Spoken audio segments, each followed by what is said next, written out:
네, 안녕하세요. 여러분들 반갑습니다. 금융과 에너지 업종을 누구보다 쉽게 알려주는 대기업 멘토 권혁철입니다. 오늘 알아볼 기업은 컴퍼니 K인데요. 컴퍼니 K는 여러분들도 아시다시피 벤처 캐피탈이죠. 오늘 알아볼 것은 컴퍼니 K가 메디쿼터스라는 회사에 투자한 내역이 있어서 메디쿼터스가 어떤 회사이길래 투자했는지 함께 알아보려고 합니다. 같이 한번 확인해 보면서 천천히 얘기 나눠보도록 할 텐데 컴퍼니 K 바로 보도록 하겠습니다. 컴퍼니 K는 여러분들도 아시는 내용이겠지만 모르시는 분들을 위해서 간단히 말씀을 드리자면 중소벤처기업에 대한 투자 금융을 제공하는 사업을 지속적으로 영위하고 있죠. 즉 기술력이 높지만 자본과 경영 여건이 취약한 기업 설립 초기 단계에 있는 벤처기업에게 대출이 아닌 지분 투자 방식으로 추후 인수합병, 상장 등을 통해서 투자 자금을 회수하고 있는 사업을 진행하고 있죠.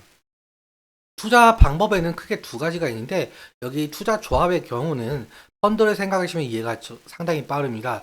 펀드 같은 경우도 여러 자금을 모아서 여러 기업에게 투자를 하는 거잖아요. 마찬가지로 투자 조합도 개인, 기관, 정부, 중소기업 창업투자회사는 여기서 컴퍼니 K가 되겠죠. 이러한 자금들을 모두 모아서 벤처기업에게 투자를 하는 것을 투자 조합이라고 말을 하고 있고, 직접 투자 같은 경우는 말 그대로 중소기업 창업투자회사가 벤처기업에게 직접 투자를 하는 것을 말하고 있죠.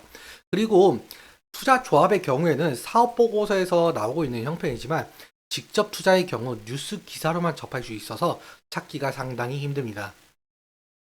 다음으로 벤처기업은 여러분들도 아시다시피 경제적 자금이 부족한 상태여서 외부 투자 유치가 필수적인데 이 투자 유치는 한 번으로 끝나는 것이 아니라 여러 단계에 걸쳐서 시행이 되고 있는데 여기 시리즈 A 같은 경우는 서비스 오픈하기 위한 준비 단계에서 받는 투자. 사실 이 단계까지 오지 못하고 망하는 기업이 많아서 이 구간을 죽음의 계곡, 즉 덱스밸리라고 부르고 있죠.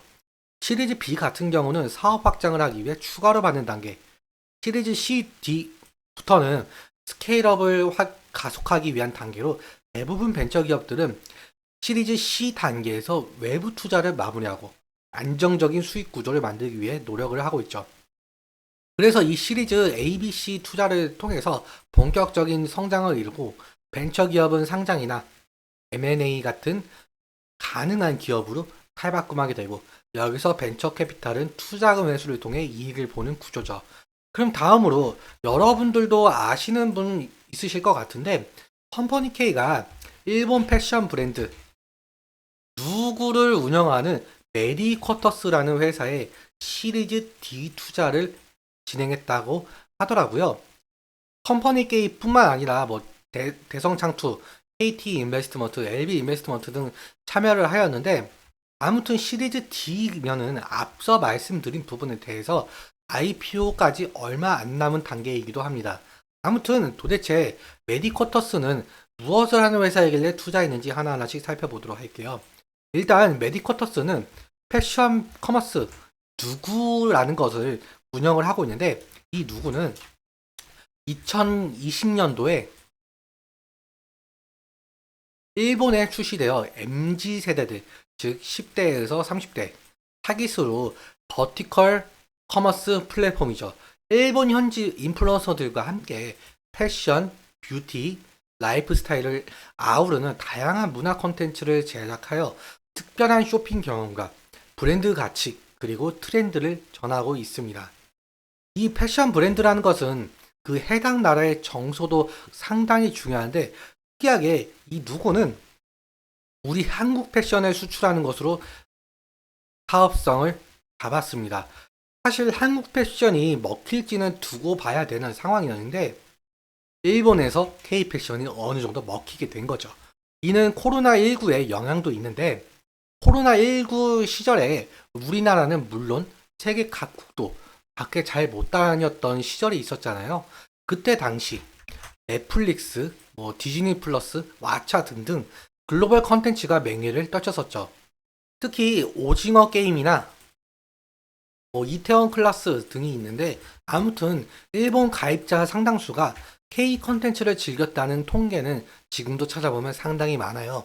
이때 자연스레 노출된 K 패션 브랜드가 결과적으로 착장 예시 역할을 톡톡히 했다는 후문이 있을 정도죠.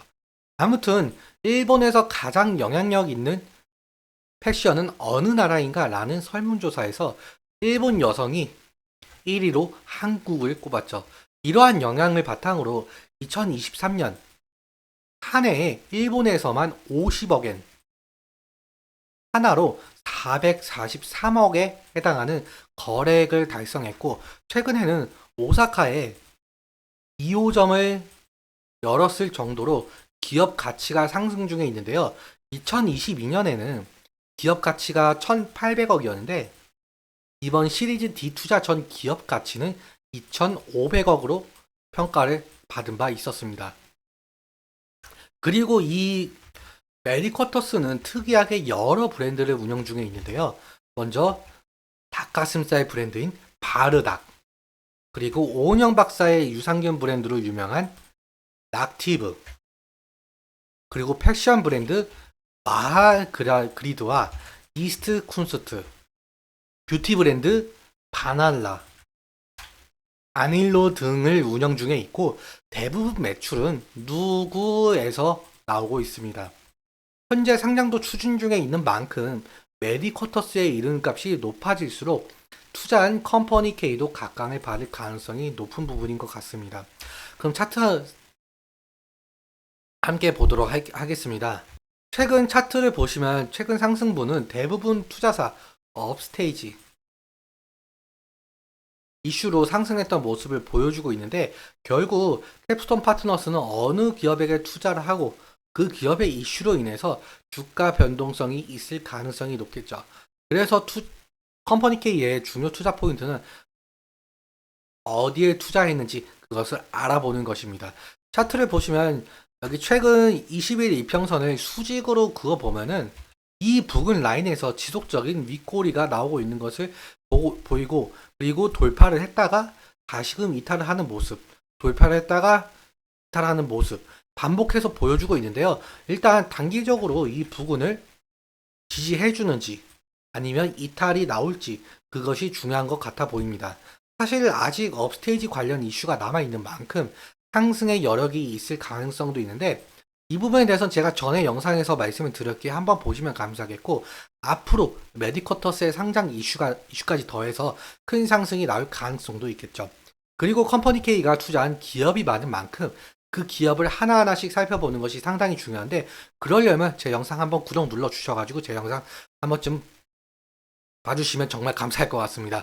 오늘도 말씀드린 내용 중에 제 개인적인 견해가 있을 수 있기에 여러분들의 주관적인 견해와 함께 투자를 하여 현명한 선택하셨으면 좋겠습니다.